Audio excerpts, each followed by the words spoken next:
Joseph F. Nye, Jr. from the great class of 1958. And is Distinguished Service Professor at Harvard's Kennedy School, joins us today to discuss his new book, Presidential Leadership and the Creation of the American Era. The book is a result of the Ullman Lecture Series and was published by Princeton University Press. Professor Nye is considered the co-founder of the international relations theory, neoliberalism. He earned his bachelor's degree, summa cum laude, from Princeton, did postgraduate work at Oxford University on a Rhodes Scholarship, and earned a PhD in political science from Harvard. He's had many roles, both inside and outside of academia. He served as an Assistant Secretary of Defense for International Security Affairs, Chair of the National Intelligence Council, and Deputy Undersecretary of State for Security Assistance, Science and Technology. In addition, he's a former dean of that other policy school up there up north, the Kennedy School. In 2011, Nye was ranked one of Foreign Policy Magazine's 100 top global thinkers. Presidential leadership examines the foreign policy decisions of presidents who oversaw important phases of American foreign policy in the 20th century and discusses the effectiveness and ethics of each. Following his lecture today, first he'll take questions, and then there will be a book signing and sale in Schultz Dining Hall, and I invite you all to attend. But for now, please join me in welcoming Joseph Nye, Jr. back to Princeton.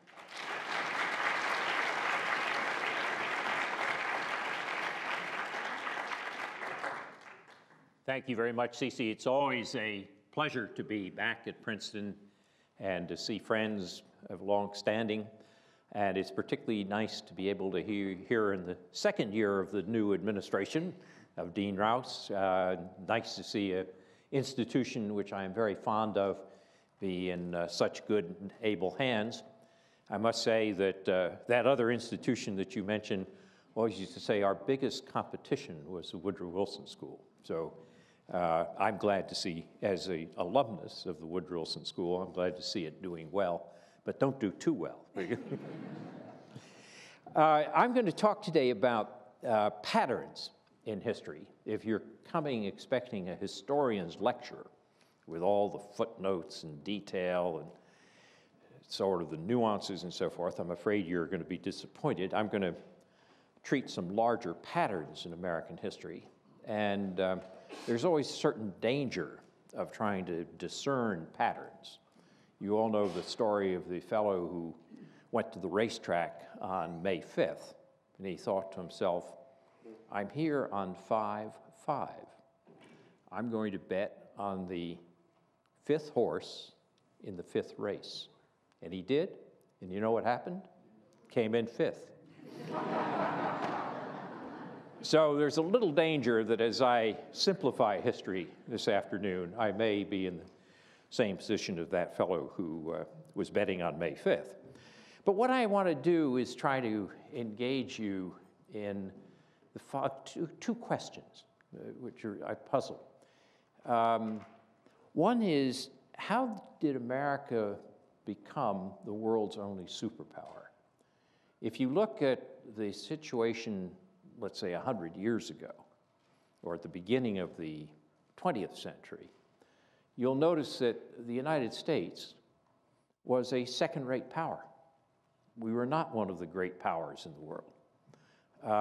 And by the end of the century, we were the world's only superpower. How did that happen?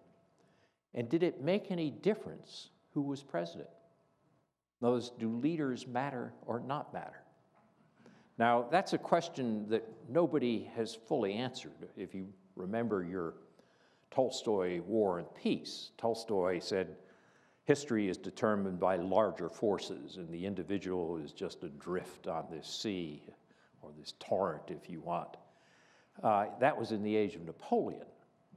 And you also might recall, if you've looked at Walter Isaacson's biography of Henry Kissinger, Kissinger is quoted by Isaacson as saying that when he was teaching international relations at Harvard, he always taught that the individual leaders didn't matter much because it was larger structural forces that determined what happens, the size of the economy, the geopolitical setup, and so forth. These were the things that really mattered. And a lot of the theorists in international relations treat the world that way, that the leaders aren't that important. It's these larger structural forces that matter. But as Isaacson points out in the biography, Kissinger believed this until he went to Washington. And once he got to Washington and was in the White House, he decided that leaders did matter after all. So where you stand on this particular issue of the role of human agency and leadership in these large historical changes obviously depends in part on where you're sitting at a particular time. So the question that I want to ask is, suppose you'd had a different president. Imagine that you looked at the presidents who presided over the period of the expansion of American power and substituted for them somebody else. Could be the next most likely or a highly plausible person who would be president, and you knew the kinds of decisions that other person would have made. Would the outcome have been the same anyway? Now, to do this, I have to do a bit of counterfactual history, which means iffy history, and real historians don't think that's real history, and that's why my story about May 5th is relevant. But I'm going to do it anyway, because it's more fun. So bear with me on this. But I also want to ask a second question, which grows not out of international relations theory of how do you explain something like the United States going from a second-rate power to a dominant power, but if presidents mattered, if leaders mattered, did it matter what kind of leader? And leadership theorists often make a distinction between what they call transformational leaders and transactional leaders. This distinction starts with the leadership theorist James MacGregor Burns in his book on leadership in 1978. And Burns basically says, you know, there are lots of people who run things, but there's a difference between those who have a vision of change, often accompanied by an inspirational style, who really make a huge or try to make a huge change, and those who are more incremental and transactional. You might think of them as making not only the trains run on time, but keeping the trains on the tracks. And those he calls transactional leaders. Now, it's not that a leader is 100% transformational, another one is 100% transactional. There's a spectrum of positions in between, but you can distinguish the tendency toward one or the other ends of this spectrum. So the second question that I want to ask is, if leaders matter, did it matter what kind of leaders? And so I want to look at the American presidents who presided over the periods when American power expanded in the 20th century. And I then want to ask which ones of them were transformational, which ones of them were transactional, and did that matter? Now, I'm going to skip, and you may be shocked by this, certain presidents who were regarded as tremendously important. And those are the presidents of what I call the Vietnam era, from Kennedy through Carter.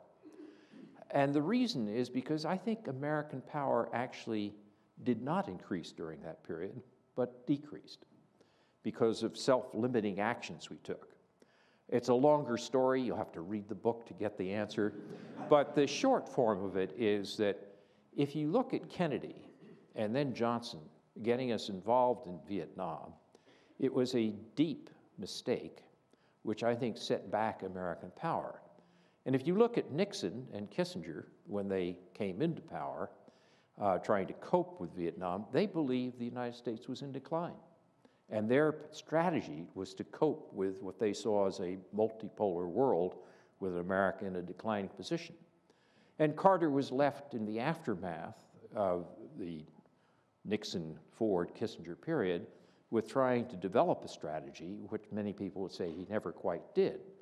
So I'm going to bracket that period. You can ask me about it in the Q&A and challenge me on it if you want, but I'm going to look at the periods when you saw the expansion of American power, which eventually led to American primacy. And I'm going to argue that there really were 7 presidents who were key leaders during that period. And that of those presidents, 5 of them were transformational, and 2 of them were transactional. What I'll do is discuss for you the 5 transformational presidents, and then the 2 transactional presidents. But I'm also going to ask, suppose somebody else had been president. In other words, not just did one type of leader matter more than another, but did the leaders really matter all that much if you substituted somebody else in their place? My counterfactual history. So off we go. Teddy Roosevelt is where I start. And Teddy Roosevelt, something of a personal hero of mine, really deserves a position on Mount Rushmore. He is one of the 4 on Mount Rushmore, and he deserves it because he did bring about tremendous transformation of American politics and American economy. He was a transformational leader in that sense. He had a vision, he had the capacity to implement it, made a big difference. Many people would say that he also deserves to be on there because of foreign policy. And he did some very important things in his foreign policy. I suppose probably one of the most important was taking Panama from Colombia and laying the basis for a Panama Canal. Another was building the Great White Fleet, as it was called, the American Navy, and sending it around the world. Another was to involve himself in the negotiations for the end of the Russo-Japanese War, the Treaty of Portsmouth, for which he won a Nobel Prize. So you can cite a number of things where Roosevelt did dramatic and important steps. But to pass my test of whether he really mattered in foreign policy, you have to ask, all right, suppose somebody else had been president. Would the outcomes have been the same, or would they have been different? I would submit that dramatic though Roosevelt was, the outcomes probably would have been the same. The United States had just become the world's leading economy. It was beginning to become, even before the turn of the century, when Grover Cleveland faced down the British on the boundary dispute between Venezuela and Guyana, the United States was already making its weight felt in the world. And I think that if somebody else had been president instead of Teddy Roosevelt in the first, let's say, 10 or 15 years of the 20th century, you probably would have had a canal across the isthmus, might have been in Nicaragua rather than in Panama. You would have probably seen a considerable buildup of the American fleet. You might not have seen the negotiation of the Russo-Japanese peace, but by and large, many of the things in foreign policy in which the Americans started to increase their role in the world, I think would have happened pretty much anyway. Might have taken longer, might have taken another decade, rather than the way Teddy Roosevelt did it. But I think on my counterfactual basis, which is substitute somebody for Teddy Roosevelt and ask whether the outcomes would have been, they would have been probably different, but maybe just a decade longer to get there. So that brings me to the second transformational president in foreign policy in this period of the expansion of American power, and that's our beloved Woodrow Wilson. Now bear with me, because I'm not going to be kind to our beloved Woodrow Wilson. Though I stand here in the Woodrow Wilson School, and indeed I'm a recipient of the university's Woodrow Wilson Prize, alas, I'm going to be an iconoclast on Woodrow Wilson. Now, Wilson famously got us into World War I. American foreign policy had been guided by the principle of staying in our Western Hemisphere. George Washington, no entangling alliances, Monroe Doctrine, and so forth. And when Wilson sent 2 million American troops to fight in Europe, that was a tremendous departure from the traditions of American foreign policy. And Wilson did it in a way which was quite striking.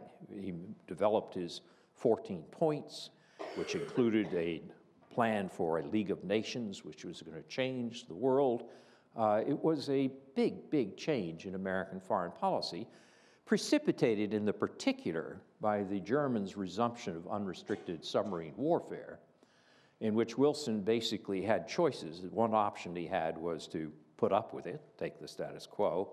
The other was to have armed neutrality, which meant arming American ships, not very useful against submarines.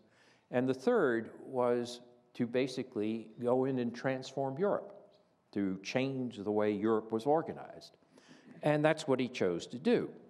Now, you could say, by my same counterfactual history test, but wouldn't the Americans have gone into World War I anyway?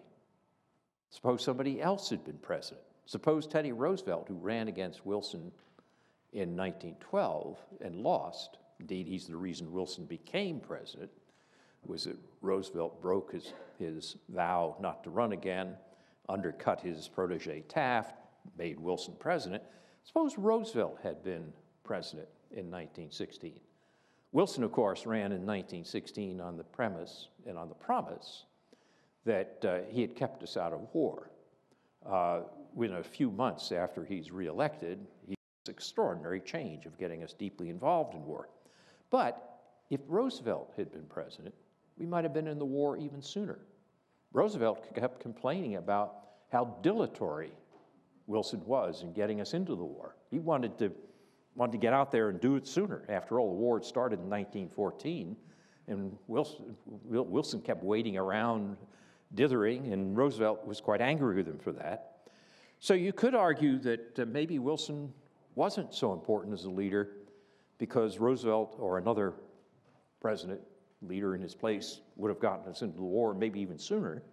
But for one thing, the way Wilson explained to the American people why he got us into the war, why he made this big break with American tradition and foreign policy. And what Wilson did was wrap this decision in American moralism. Teddy Roosevelt was a realpolitik politician. He would have talked about the balance of power in Europe, the importance of not letting the German and continental powers take over, and so forth. Wouldn't have gone over all that well with the American public. Wilson, intuiting the moralism of the American public, talked about the 14 points and the League of Nations and transforming international politics, not the balance of power. Wilson thought the balance of power was immoral. He said, essentially, balance of power is a bad thing. It treats nations like cheeses to be cut up at the convenience of others. And he said, what we're going to do is not merely go into Europe and change Europe, we're going to change the world. We're going to get away from the bad old principles of the balance of power to an international system more compatible with deeply held American values. And with collective security, under a League of Nations, we're not going to fight to balance other powers. We're going to fight against aggressors. Those who are bad, those who have gone across borders into their neighbor's territory, they will feel the full brunt of the organized moral force under the League of Nations. Now, that was important because people believed it. Wilson made a series of compromises at Versailles in negotiating the peace treaty, came back home with these compromises, and when he made these compromises in Europe, he would say, I can afford to make these compromises because if I get my League of Nations, that can make it all turn out right anyway. He gets back home and he finds that the Senate is not that keen on ratifying the Treaty of Versailles with the League of Nations as part of it. Wilson, instead of bargaining with the senators, led by Henry Cabot Lodge of Massachusetts, Wilson basically tries to go around them, over their head. And he takes a tour of Western United States, a whistle-stop tour, preaching the League of Nations gospel. And in the midst of that, he has a stroke. And he is rendered not fully incapacitated, but largely incapacitated. He comes back home. The government is run partly by his wife. He's in seclusion. Senators can come and see him one by one, but he is a very ill man. And in those circumstances, the Democratic leadership in the Senate comes to him and says, let us make a few compromises with the moderate Republicans, and we'll be able to get the League of Nations passed. Wilson says, no, don't make any compromises. At one point, his wife, Edith, says to him, don't you think maybe you should compromise? And he says, little lady, don't you turn against me as well. So he refuses to allow any compromise. The net effect of that is that the Senate votes down the treaty. And one of the great ironies of history is that if Wilson had been killed by the stroke, rather than debilitated by the stroke, the United States probably would have joined the League of Nations.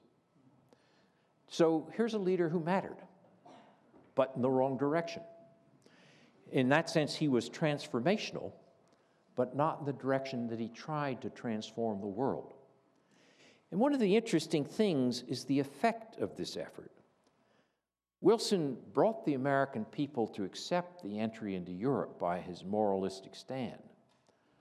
But by the time you got to the 1930s, the revulsion against participation in Europe and Wilsonianism was so strong that it produced a rapid isolationism in the American public, which sets the scene for the third transformational leader that I'll talk about, Franklin Roosevelt.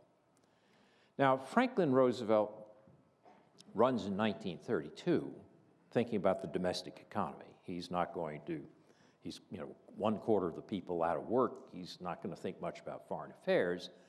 And he basically has no particular ideas on foreign affairs. And he's reelected in 1936 in the same way. In 1938, he begins to change his mind.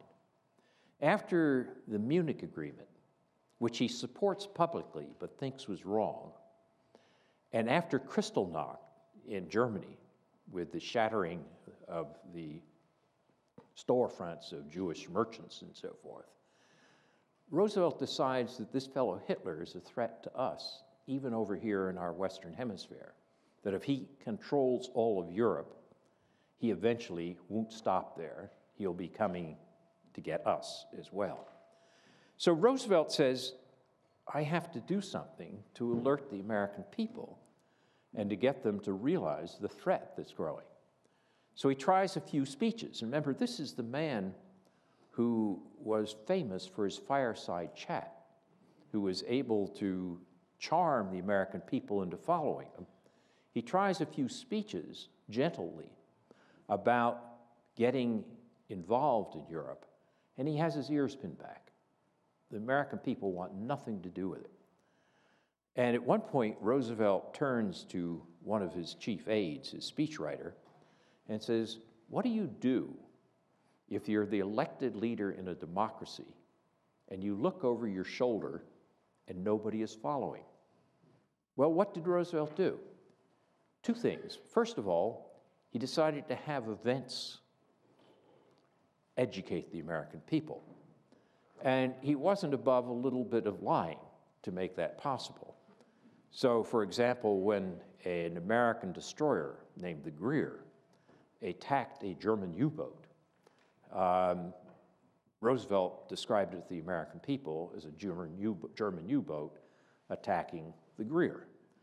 But he was hoping that maybe some events, Americans are famous for getting into war over sinking ships. Remember the Maine, this is how Wilson got us into World War I. Well, Roosevelt was thinking, we say they're sinking a ship, we can get the American people to overcome their isolationism. But it didn't work.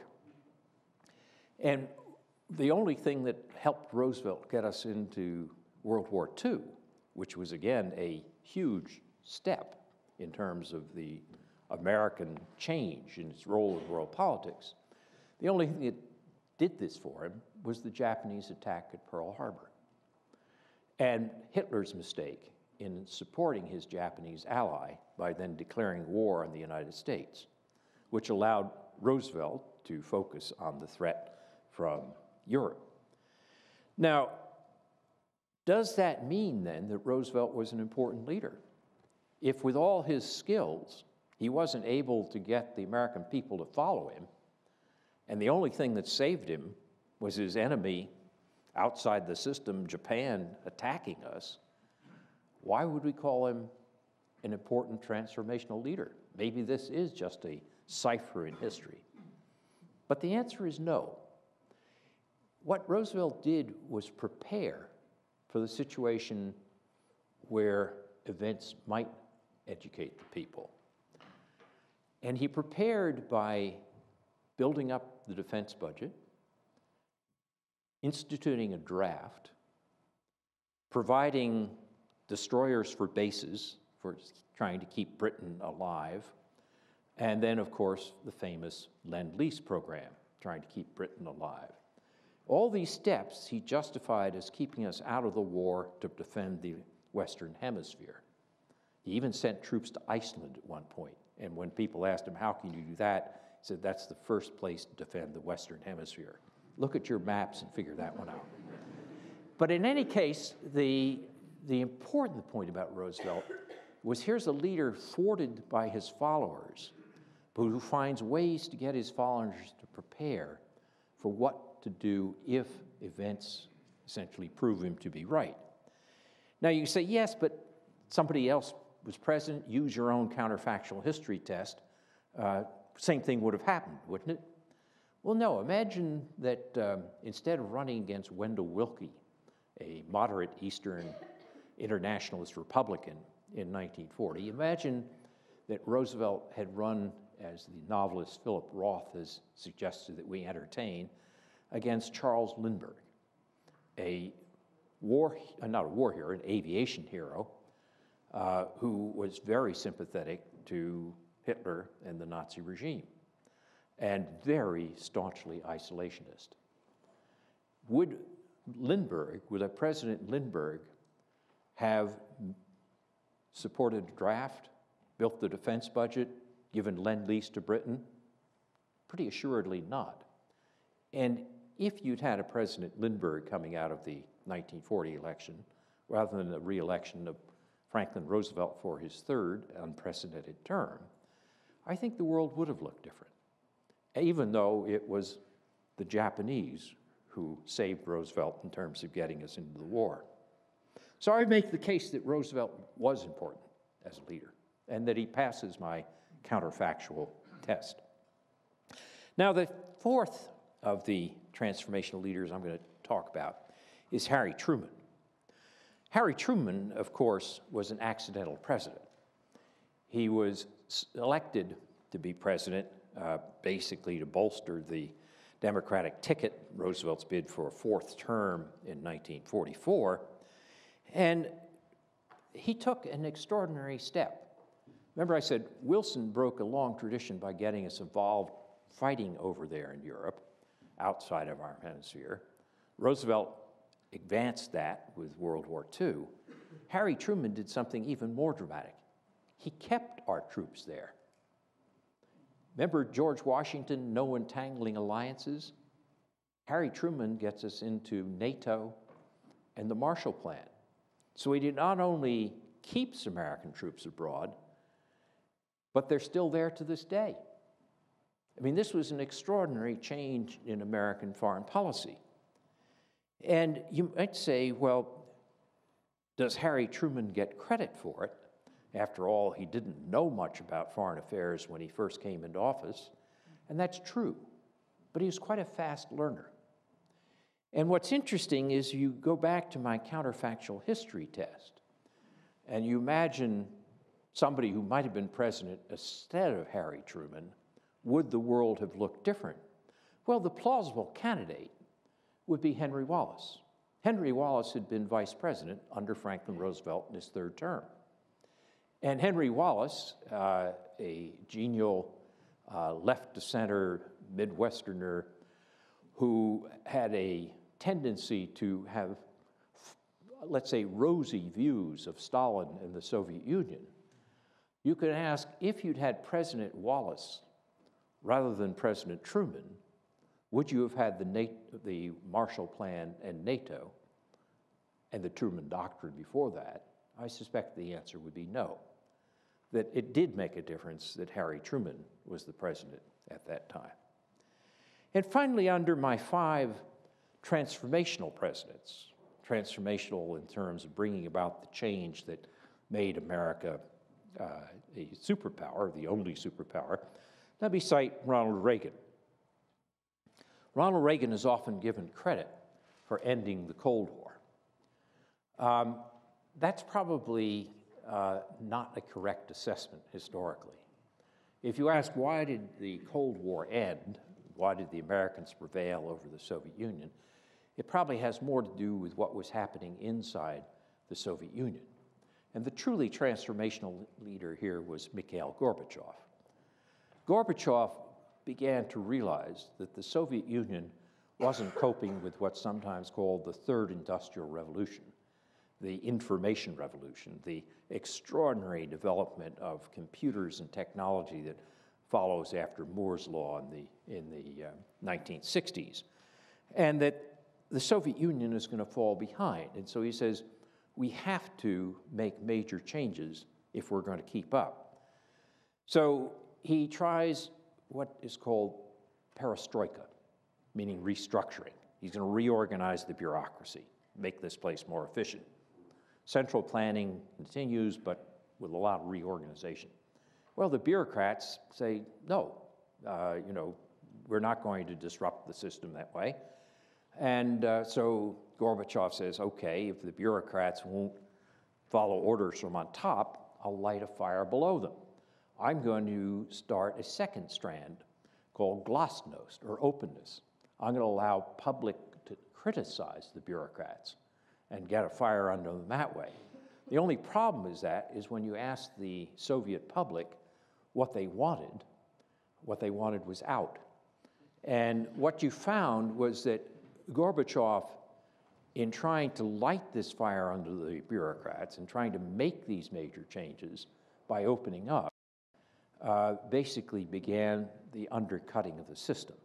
I've often said that Gorbachev reminds me of a man standing in front of an audience with a loose, baggy sweater in which there's a thread loose, so he starts pulling at it.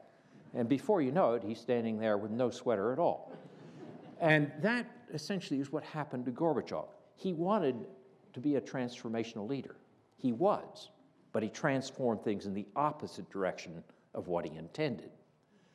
So if you ask who really ended the Cold War, it wasn't Ronald Reagan, it was Mikhail Gorbachev.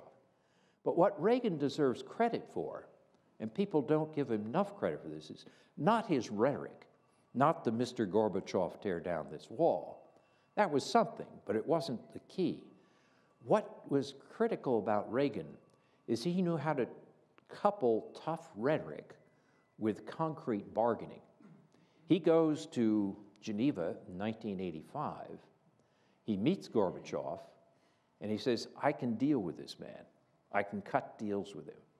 And that ability to see beyond his narrow ideology and to see how you could strike deals is where Reagan was truly transformational.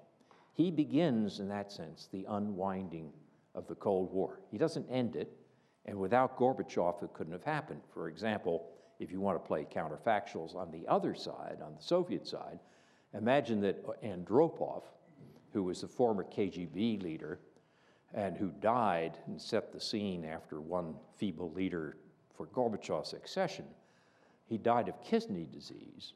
Imagine that if Andropov had had real kidneys instead of been on a dialysis machine, would the Soviet Union have ended when it did? I think not. I think they would have lasted probably another 10, 15, maybe even 20 more years. So in that sense, we see that Reagan was lucky that the card dealt to him by history was Gorbachev, but he was a smart player who could see how to work with Gorbachev, and he saw that before many of the other people in his administration and party saw it. So those are the 5 transformational type leaders and the important roles they played. As I argued, 1, Wilson was probably counterproductive in his transformation. One, Roosevelt, who was transformationist style, probably doesn't pass my counterfactual test, but Roosevelt, Franklin Roosevelt, Truman, and Reagan do pass the test. That if they hadn't been in place, I think history would have turned out differently. Now, what about the transactionals, the people who are usually left as footnotes or also rans? And here I'll cite Dwight Eisenhower and the first President Bush, sometimes called Bush 41. Did they matter? Now, if you look at Eisenhower mattered in two ways. One was he consolidated what Harry Truman had started, which was leaving American troops and American president overseas on a permanent basis. That wasn't such a clear-cut thing when Eisenhower came to office in the election of 1952. The big question in 1952 was who were the Republicans going to nominate? And there was enough residual isolationism that there was a strong chance that they would nominate Robert Taft of Ohio, Senator Taft. And Eisenhower, who'd been the supreme commander of Allied forces in Europe, and who felt deeply, having led American forces in Europe, that Americans had to stay involved abroad, Eisenhower legitimized Truman's policies and got them to be bipartisan policies and kept the United States involved. Now, could another president have done that? Probably not if it had been a President Taft.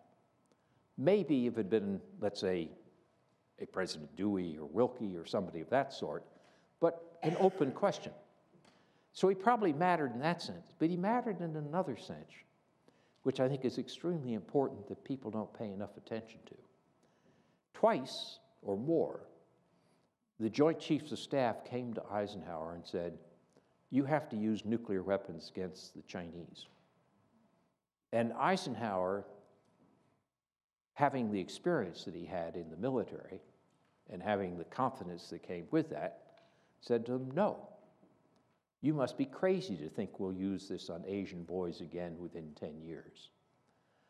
And he turned down the use of nuclear weapons to save the French at Dien Bien Phu.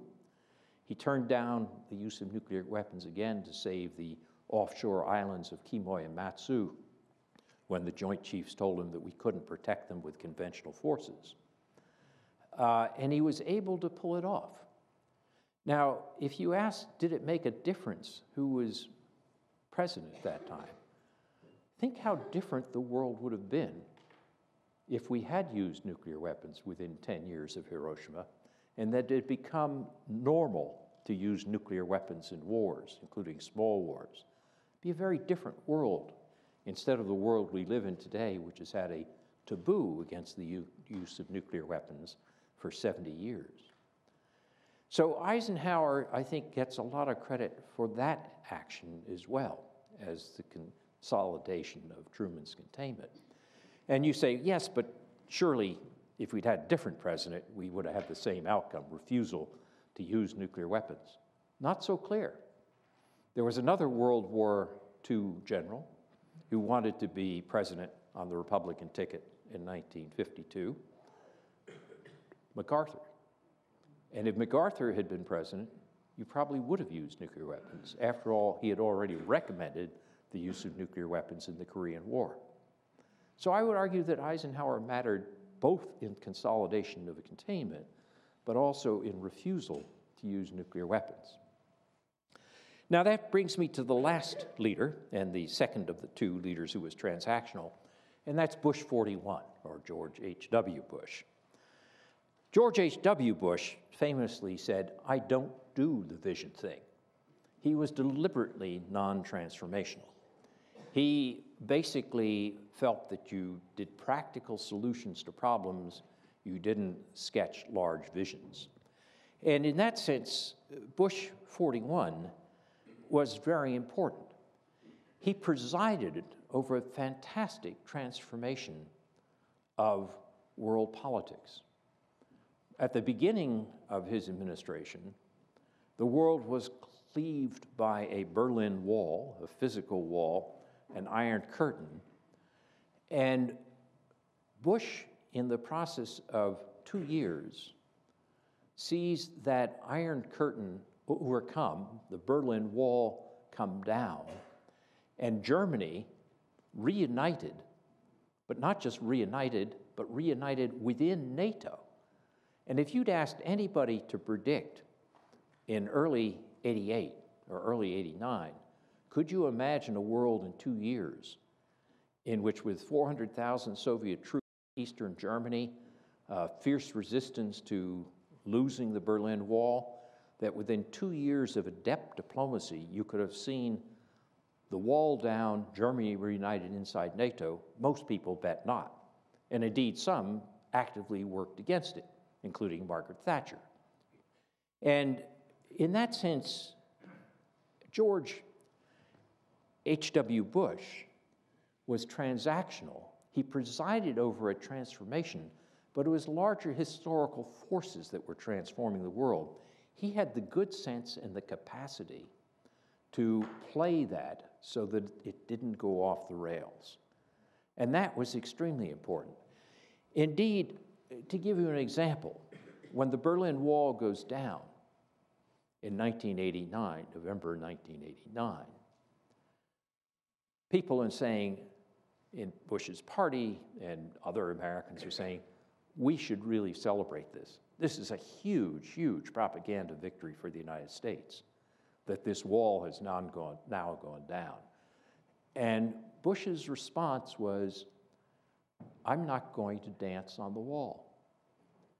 And his point was that he was about to meet with Gorbachev at the Malta summit a month later and start a bargaining process which led to this fantastic outcome that I've described.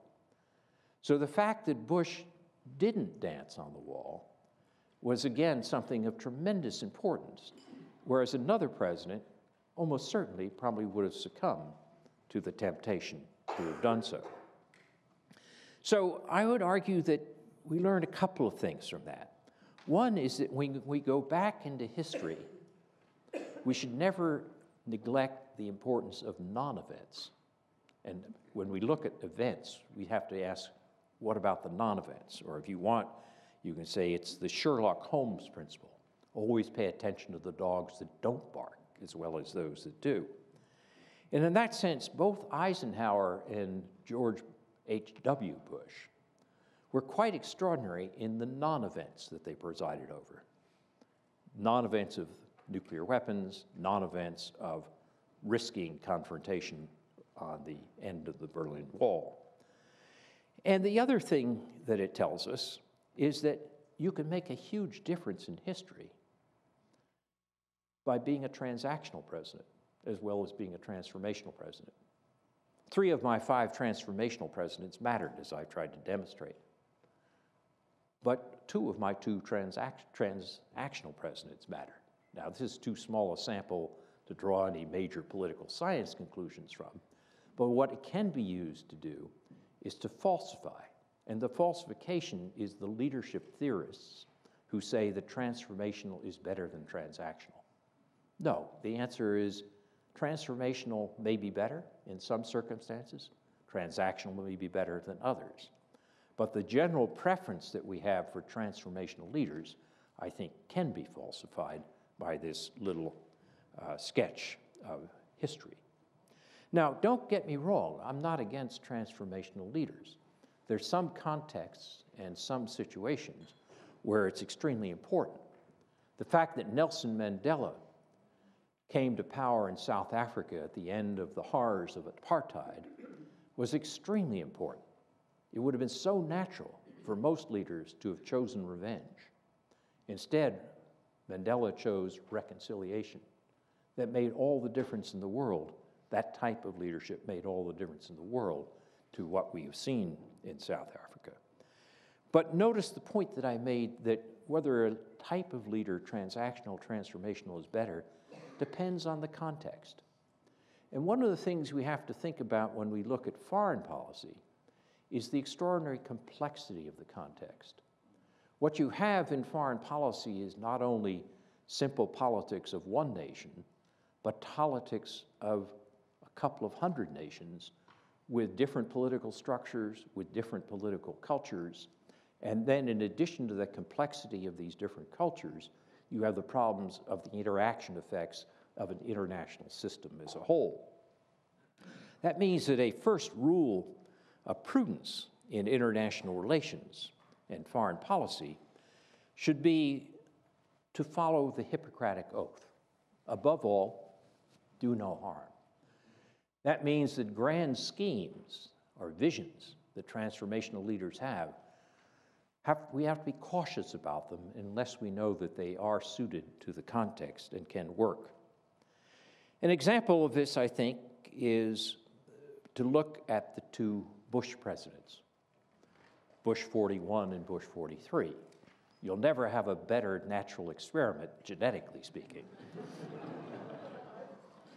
But if you look at Bush 41, as I said, he didn't do the vision thing. He was transactional, and I would argue he had one of the best foreign policies we've seen in the last half century or so. If you look at Bush 43, he says he doesn't want to play small ball. He's going to change or eradicate the roots of terrorism by democratizing Iraq and democratizing the Middle East. And that transformation, which he aspires to, fails and leaves us at the end of his presidency worse off rather than better off.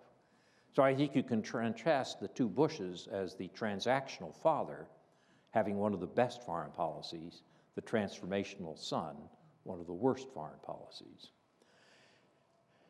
Finally, let me end by saying, what is the context of foreign policy today?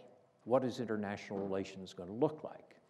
What do we need to think about under this or the next presidents that we elect? I tend to agree with the recent report of the National Intelligence Council, a body I once chaired, which did a report on what we thought the world would look like in 2030. And what the National Intelligence Council foresaw for the world in 2030 was a United States that was not in decline, but that was less dominant, less primacy-oriented than it is at the end of the 20th century, because of what might be called the rise of the rest, both new states and non-state actors. In that sort of a world, a much more complex world, where it's not American decline but the rise of the rest that we have to cope with, the context we have to begin to understand is a context in which we have to work with others to get the outcomes we want. That even the world's only superpower cannot get what it wants by acting alone. That's easier said in this auditorium in Princeton than it is for an American president to say it in the American Congress.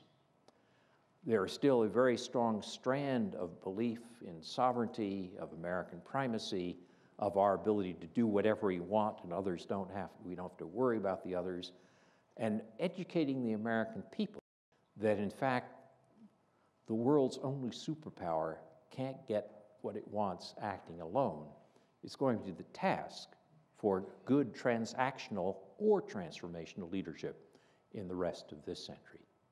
So let me stop there with my May 5th theory of history and turn it over to you for questions. You want to recognize the questions, or you want me to? So again, Professor and I have agreed to take some questions. We like to encourage our students to ask questions first, and of course, is Professor Bowman. Students are friends. Students are friends. That was a fascinating lecture, and I want to suggest one possible further line of support for your final point about the dangers of certain kinds of transformational leadership and the success of transactional leadership. As you know well, and as the students here who've taken my course in leadership will have thought of, one of Burns's definitional points about transformational leadership is not only radical change, but the effort to bring the followers to a higher moral plane. That, for him, is what transformational leadership is all about. But as you've made very clear, Woodrow Wilson's failures as a transformational leader were precisely because of his moralism and his unwillingness to understand its limitations. And you've hinted that the same thing was true for George W. Bush, that his moralism got in the way of his ability to bring about radical change. If that's true, then is Burns in error to think about transformational leadership as partly a higher moral plane? And are we to expect then that transactional leaders and low-key transformational leaders who are shrewd and pragmatic and lucky and principled maybe in a realistic way are more likely to be successful, but that moralism is a dangerous boat to take? I tend to agree with that position, Nan. I think Burns made a big mistake in defining transformational leadership in terms of changing moral values. You can, if you say transformation means change, you don't want to necessarily build the values into the change, which Burns does. For example, for Burns, Adolf Hitler was not a transformational leader. Well, excuse me, if somebody makes the changes in Germany that Hitler made, that seems to me transformational. But because Burns wanted a higher moral plane, he immediately makes it impossible to call Hitler a transformational leader. Hitler transformed Germany much for the worse. That's still transformational.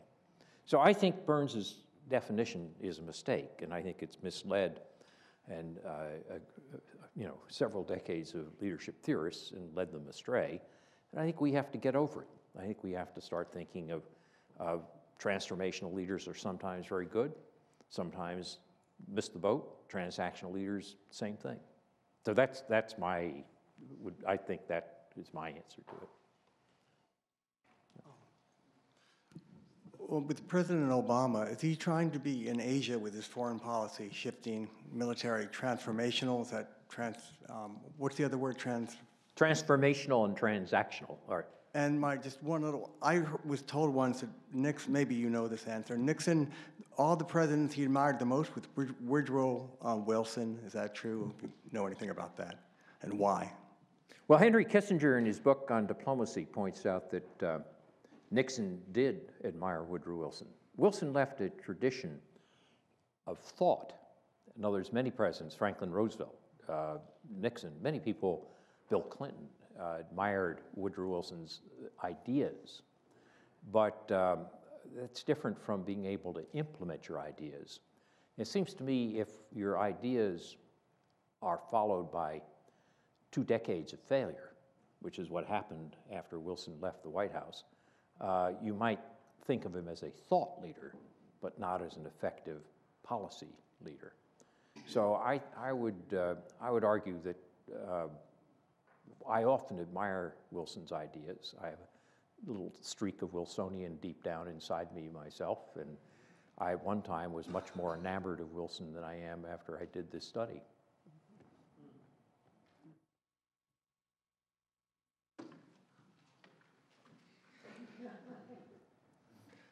You mentioned Henry Wallace in terms of Harry Truman, and had Henry Wallace become president, some of the things that Truman was able to accomplish would not have been accomplished since he wasn't president. Harry Truman had a very close race with Thomas E. Dewey. If Dewey had won, would that have impacted our position in Europe? That's a very interesting question because Thomas Dewey was part of the Eastern internationalist establishment part of the Republican Party.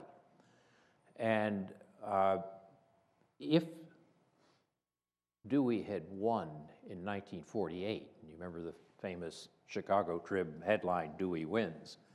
So it was a close call. I think that you would still have been able to have seen the changes that Truman made in relation to the Marshall Plan. I mean, Senator Vandenberg, originally an isolationist Republican from Michigan, has already begun to change. In 1947, he supports Truman's doctrine, stepping into the Eastern Mediterranean to replace the declining Britain. So I think President Dewey would have probably kept those broad lines. Would he have followed through with the Marshall Plan and NATO? Maybe. But one of the questions you have to ask is, given the coalition that Dewey would have to prevail over, in which Robert Taft and the isolationist wing of the Republican Party was still very strong, would he have been able to mobilize the support that Truman was able to mobilize with Vandenberg's help? I think that's a little bit more difficult to pin down. But it would have certainly been, it would have been much less dramatic than if Taft had been running against Truman and won in 1948.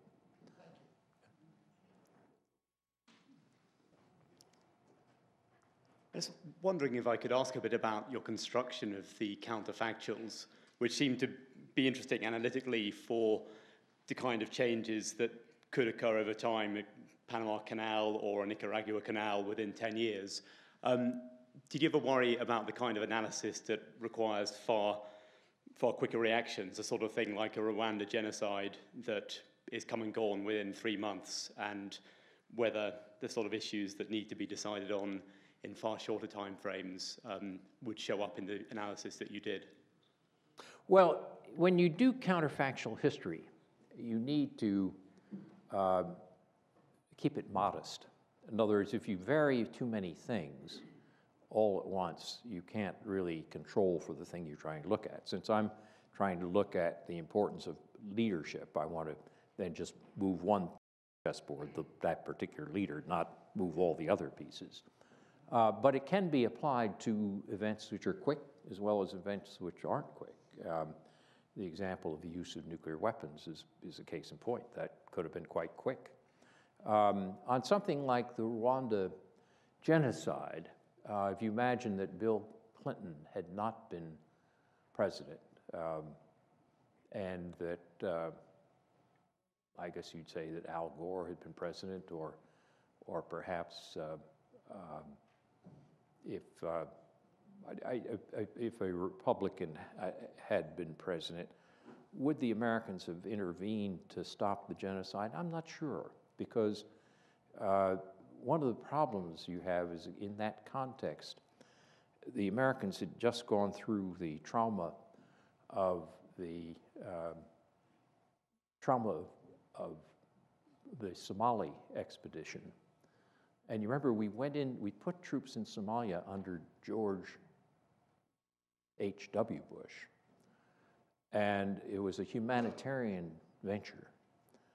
The mission grows, and then as it expands, you have a situation where Black Hawk Down, 18 Americans killed, dragged through the dust, and opinion polls in the United States show an unwillingness to be involved in anything like that again.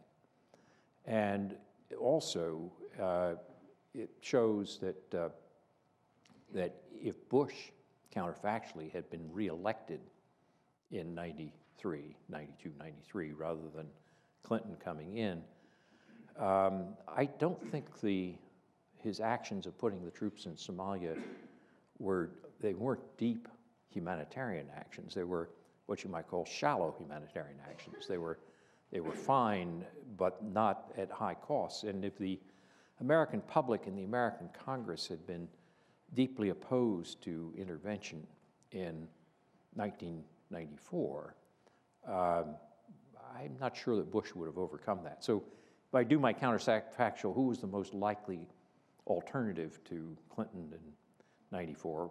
Probably would have been a re-elected George H.W. Bush. I think he would have suffered from the same constraints of public opinion. But the real expert on this is Professor Bass, so you got to read his book. Yeah. Okay. Hi, I wanted to follow up on Professor Cohan's question, and particularly if we're setting aside value judgments of whether change is positive or negative, I'm wondering why we wouldn't consider maybe Kennedy and Johnson together as transformational by digging us into Vietnam and creating negative, bad foreign policy that tied us up for decades. I tend to have that view. I think one of the great ironies is that Kennedy and Johnson together, if you think of them as one 8-year presidency, were truly transformational domestically.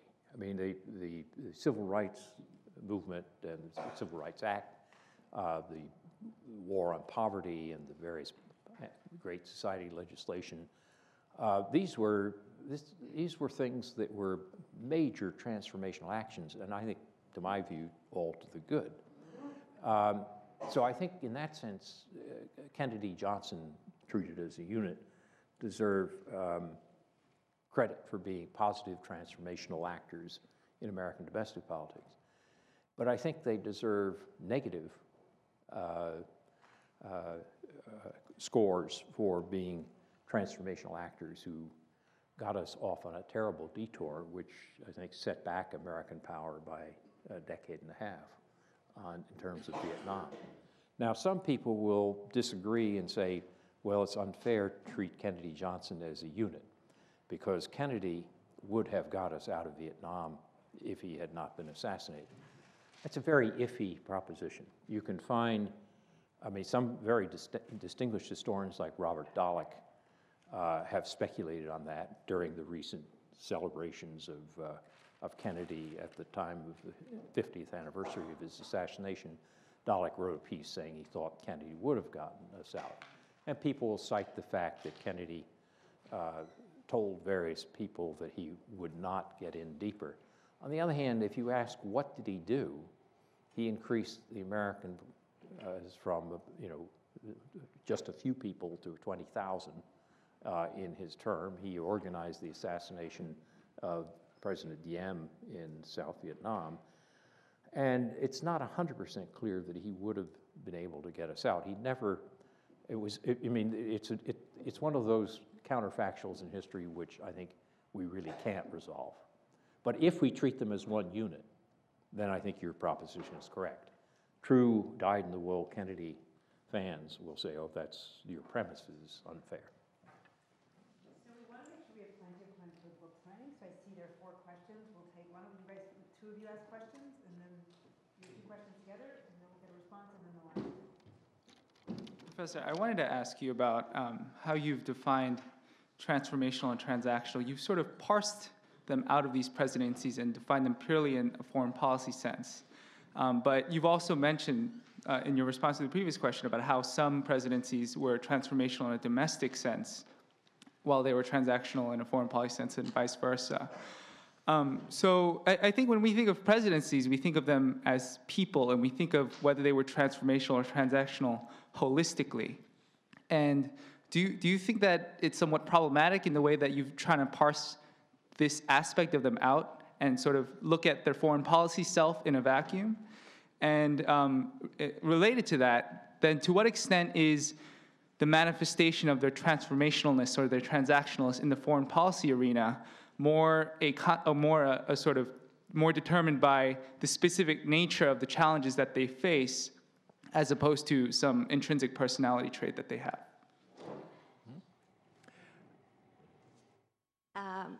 Thank you for the speech. I'm not from political science background, but I'm recently reading your soft power scholarship, and I would like to ask the soft power, but if you have looked at the soft power dimension of transformational and transactional leader among these examples, and what kind of difference it makes to the usage of power, soft power among the leaders. Thank you. Good questions. I use the word transformational in terms of change. In other words, if a leader says, I want to make major change, that to me is transformation. If a leader says, I want to cope with change, or I want to manage change, not make it, then I regard that as transactional. You have to distinguish the objectives a leader has, which is how you define transformation, from the style a leader has. Sometimes a leader can have an inspirational style, but not be truly transformational in objectives in the sense of not seeking major change. I would argue that that probably is the characterization of Bill Clinton.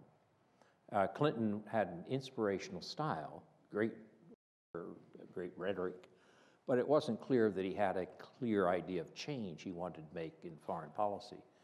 So you can have a leader who is transformational in one domain and not in another, Franklin Roosevelt was very transformational and had an inspirational style when it came to domestic policy in the 30s. But until 1938, he was not transformational in his objectives in foreign policy. And when he tried to convert people with his inspirational style, it failed. So I think it's important as we analyze these things to keep a definition of transformation which is related to change, and another definition related to style, which is the personality of the leader that you mentioned.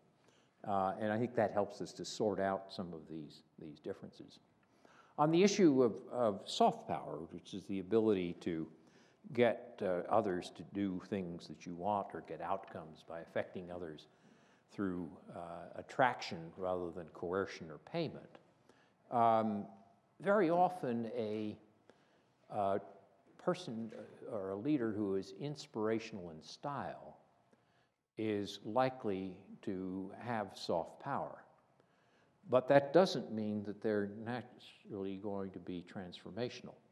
If you look at Obama, I would argue that he ran in 2008 and spent the first year of his presidency and his speeches in 2009 basically expressing transformational objectives and expressing them with an inspirational style.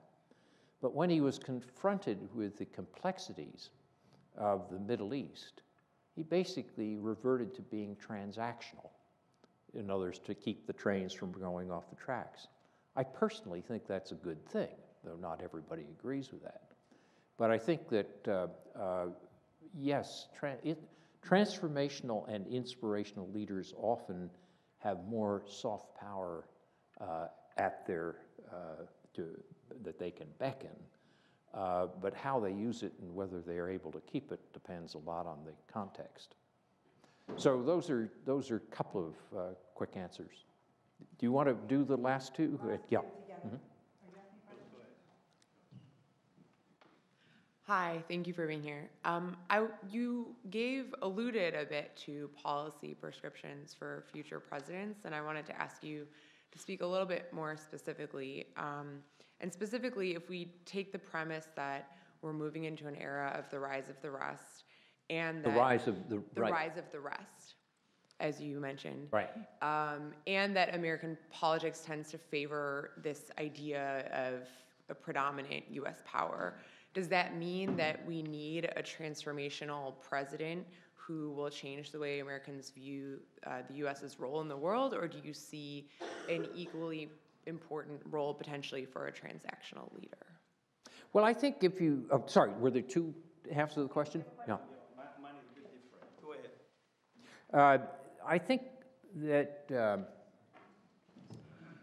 the problems that the United States faces in this century are often misspecified as problems of decline. I still think this is probably the most creative and innovative society in the world, and I think if just one recent example of that, look at projections in recent years within the last decade that the United States would be increasingly dependent on oil, and yet the innovative technology, the capital markets and so forth were produced with hydraulic fracturing, a situation where we may be largely independent on energy imports within a decade.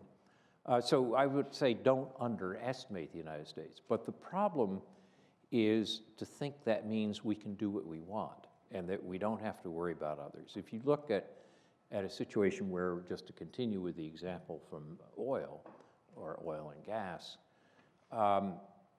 when we are let's say, not importing much oil in North America, we will still have strong interests in the Middle East. We'll care about the state of Israel. We'll care about human rights in various countries in the Middle East. We'll care about non-proliferation of nuclear weapons. And, ironically, we'll still have to care about oil, because so long as Saudi Arabia becomes the swing producer or remains the swing producer, if there is a closing of the Straits of Hormuz or a revolution in Saudi Arabia, the price of oil will shoot up probably double, let's say, just for an example, and that will affect the price of oil in the United States. unless we're going to try to put up barriers and tariffs to separate our market, which will be another kind of mistake. So I think the problem for the United States is, as you see, whether it's in energy or whether it's in trade or monetary affairs, as you see the rise of the rest, we're not going to be able to escape from this. The question is, how can you explain that to the American people? How can you get the American public, the American Congress, to realize that we have to remain involved and we have to make networks and coalitions of other states be able to get the things that we want? And if you listen to the kind of rhetoric which is prevalent in American political discourse today, it often doesn't make those points. It's more, we're not in decline, therefore we can do as we want. That's the mistake, I think, that I worry about. And I think whether you have a transformational or transactional leader is less important than the ability of the leader to explain that to others.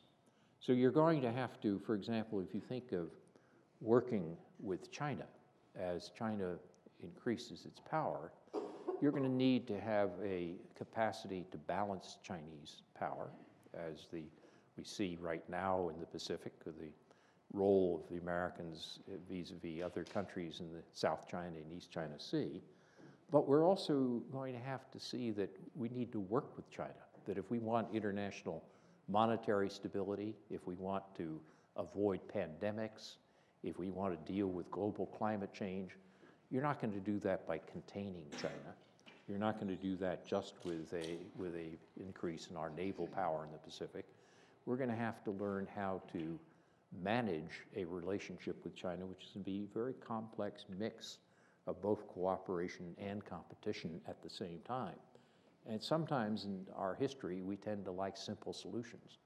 And a president who can explain that we're going to have both a cooperation and a competition element in a policy is going to have a hard job, whether he or she is transactional or transformational. So that, I think, would be my summation.